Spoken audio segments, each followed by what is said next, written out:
Hey friends, Pastor Terry here for a daily encouragement. It's Wednesday night. I'm here at the office. Pastor Steve is working with our worship team, getting ready for this weekend services, and I got to jump back in there in just a minute. But I wanted to share something with you, and we've already posted this on our Facebook wall. But our hearts are just broken today with sadness, learning about the passing of our dear friend Markle, who was one of the most generous and intellectual guys I've ever met in my life. Mark loved to give books to a couple of us on staff about Padre Pio. If you haven't read about Padre Pio, it's a priest that lived a long time ago that really experienced a lot of mystical things in his ministry, and Mark loved to talk about that stuff.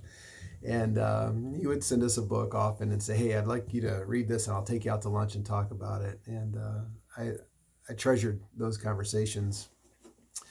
I really wasn't sure I wanted to do a daily encouragement today because my heart was just so heavy from this afternoon's news.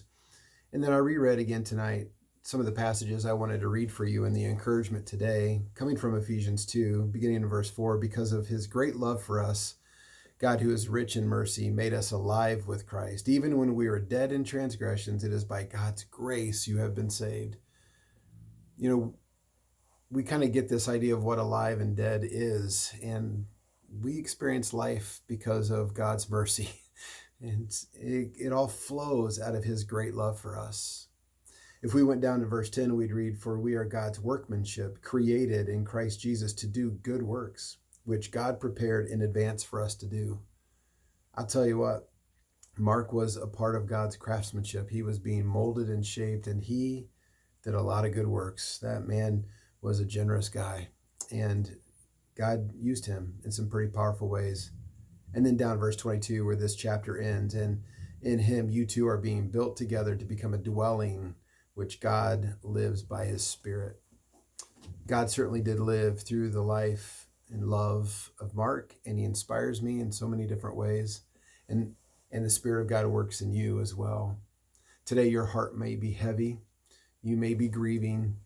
You may feel a sense of loss for a lot of things, loss of relationship or connection with people, a sense of anxiety. We want you to be reminded today, as you spend time in Ephesians chapter 2 today, we want you to be reminded of God's faithfulness and our hope in salvation. And our friend is experiencing the fullness of salvation today. And I'm sure he's already looked up Padre Pio and bugging him with a ton of questions. May your heart, as it grieves, may your heart, as it searches for hope, experience it through the love and the mercy that God is here to bring.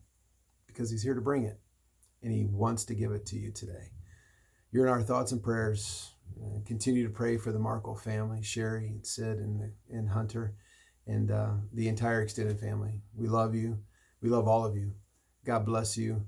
We're looking forward to Sunday, where we're going to worship the Lord in spirit and in truth, and God will be faithful along the way. God bless you.